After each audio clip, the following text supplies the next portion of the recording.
இப்போ என் கையில் இருக்கிறது பார்த்தீங்கன்னா ஸ்டேட் பேங்க் ஆஃப் மைசூரோட டெபாசிட்ஸ் எல்லாம் 100 வருஷத்துக்கு முன்னாடி யூஸ் பண்ணது. அதாவது நம்ம இண்டிபெண்டன்ஸ்க்கு முன்னாடி 1919 இதில் பிரிண்ட் ஆகிருக்கிறது பார்த்தீங்கன்னா 1919 தான் இருக்கணும்.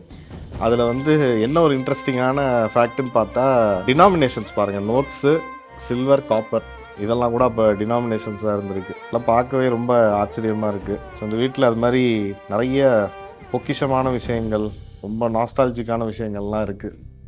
பார்க்கவே ரொம்ப நல்லா இருக்கு. எல்லாமே கப்பலுக்கு எடுத்துகிட்டு போய் யூஸ் பண்ணது இதெல்லாம் அந்த ஐட்டம்லாம். ஓகே.